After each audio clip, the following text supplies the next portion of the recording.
Those degrees have nothing to do with whether biologically homosexuality exists throughout the animal kingdom, which it does. And it frankly is inarguable among people who have researched it. Okay. I want to point out for listeners, I don't believe Dr. Welsing has argued that there is no homosexuality amongst animals.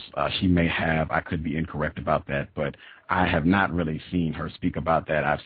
We'll get to that. Matter of fact, this is coming back up. This is going to come back up. We're going to spend time talking about homosexual behavior amongst non-whites a little bit later, but I do want to point this out. A critical part of Dr. Welsing's theory as it relates to homosexual behavior, you just pointed out that so-called experts, scientists, other psychiatrists and psychologists do not see anything incorrect about homosexual behavior. They do not regard it as pathological or deviant in any way. Dr. Welsing does make certain to point out this was not always true. And anyone, you can get the Diagnostic and Statistical Manual. You can get the second edition, which was not that long ago, 60s, 70s, not that long ago. Homosexual behavior was regarded as deviant and pathological behavior by important and powerful white people who were psychiatrists and psychologists. Not that long ago, they did. It changed in the 70s. They changed it, switched their position. And this is still very controversial if you look at this, but you can check that out. But I did just want to highlight, at minimum, this would be two people who neither of them are biologists, neither of them have a doctorate in biology speaking. At minimum, I don't even think it's that. I think it's one person who has a BA and one person who has a doctorate is a general and child psychiatrist with a PhD giving her theory on a specific aspect of human behavior and having her theory criticized as pseudoscientific bullshit by an admitted white supremacist known as Tim Wise. But I could be incorrect, and we'll come back to that in a second. I wanted to check to see if Justice had any questions she would like to ask Mr. Wise. If you have questions, go right ahead, please.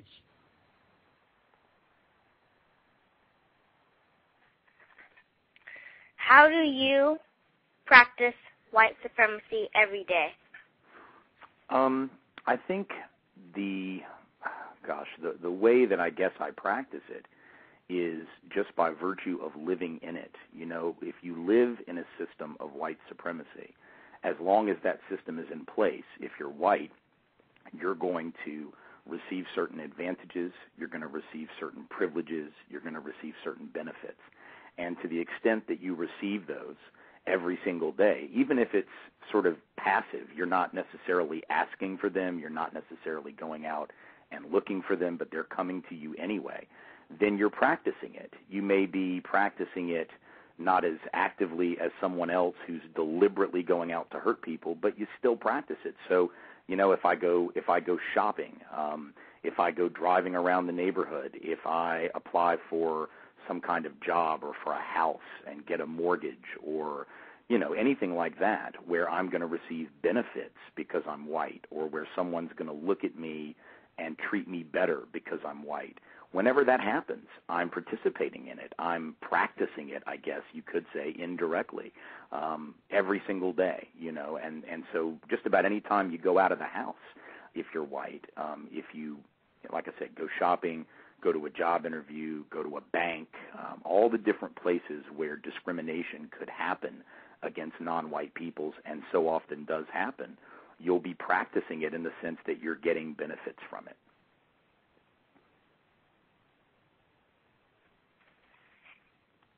What do you mean by benefit? Well, it would be any kind of an advantage. You know, the ability, for example, for me to go to a mall or to a grocery store or a department store and go shopping and not really have to worry about the fact that somebody might think that because of my skin color I'm there to steal something, you know, so I get the benefit of the doubt. People look at me different, they might treat me better, or, you know, trying to get a loan for a home, being looked at as being a better credit risk, so the lenders are willing to give me a loan where they might not give a loan to a black family or a Latino family or an Asian family in the same way. So there are all kinds of benefits like that. Some of them are are money type benefits, better job opportunities, loans, etc. Some of them might just be the benefit of not being suspected of things.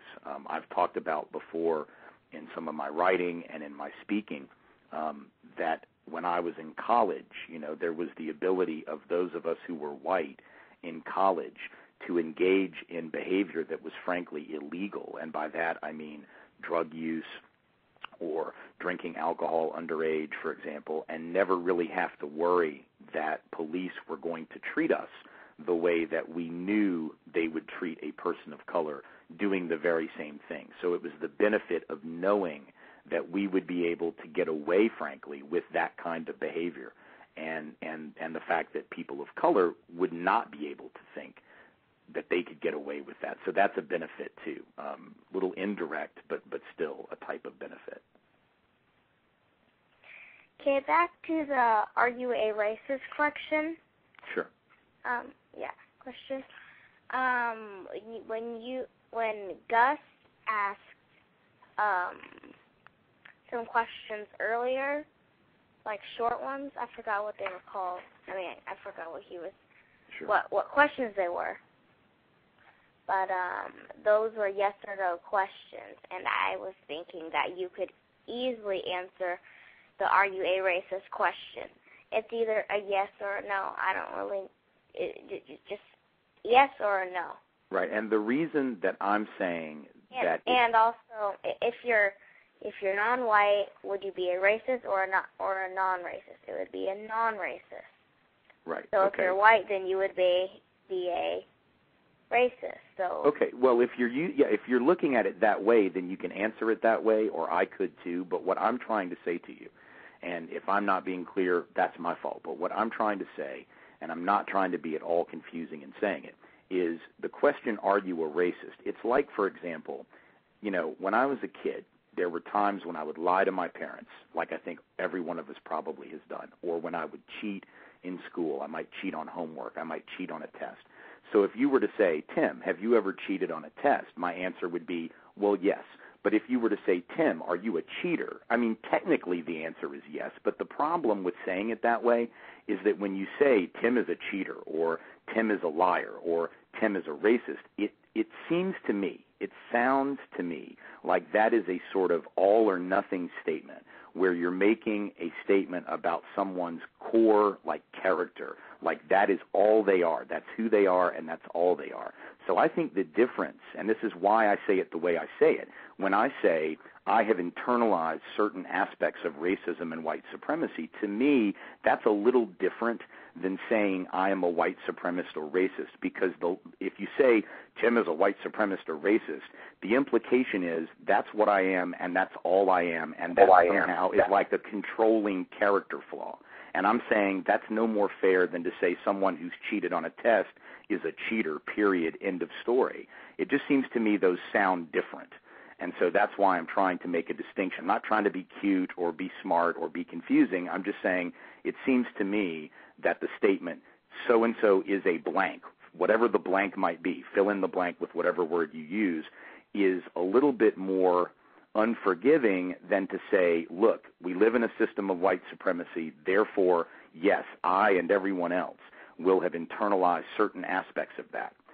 So, I guess I could say, okay, I'm a racist and an anti-racist, and I'm trying to be a better anti-racist than a racist, if that's, a preferred way of saying it. It just seems to me that we ought to be able to allow for the explanation and for the nuance and for the sort of specific description of what a person is, rather than just these simple taglines that we use, which frankly don't explain very much. They're sometimes more confusing than to just explain what a person means. I think sometimes to say it as simple as the question puts it is to really confuse a much more complicated issue.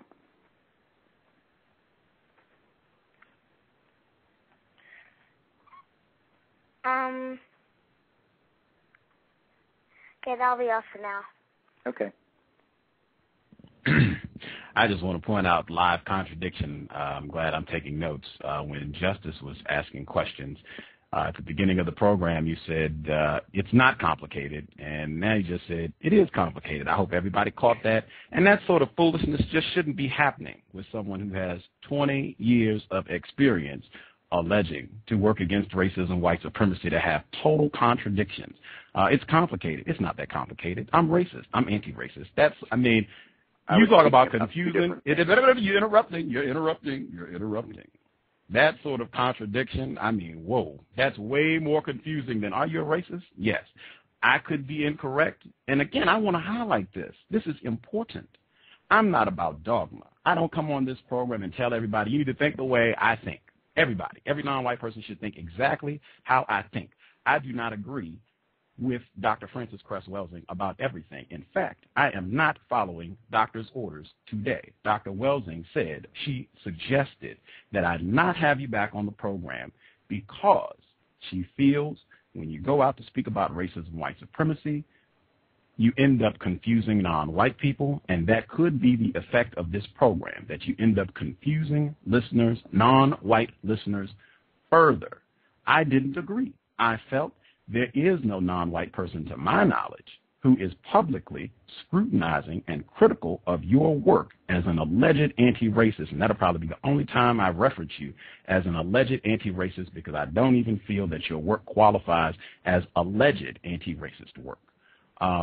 She felt it would not be constructive. I feel it is constructive to have non-white people in you with suspicion to point out what does not make sense about your alleged efforts to work against racism, white supremacy. And I feel you have demonstrated a lot in the first hour, enough that I'm pretty certain when the phone lines hit, there are going to be a lot of non-white people who are going to be asking strong questions, and that's what I think shows progress. Not when non-white people are clumped around you like you are Jesus, or like we're in Haiti and you're bringing the last biscuit to people who've never eaten. That's not progress against racism. That's what I see when you go out to give your talks. It should be the exact opposite, where people are looking at you and asking questions and or making requests to get you to help them solve their problems. And maybe I'm wrong. The folks who are listening to the broadcast, you can decide for yourself. I do make errors. I could be incorrect, but I don't think so on this point. I wanted to ask you, because you are familiar with the admitted white supremacist known as Farrell Winfrey, who has never had a problem with me saying she's an admitted racist. She said the greatest sin that white people have committed against non-white people, victims of white supremacy, is making God look white. That has had an extraordinarily devastating impact on non-white people worldwide. Do you think that that is an accurate assessment?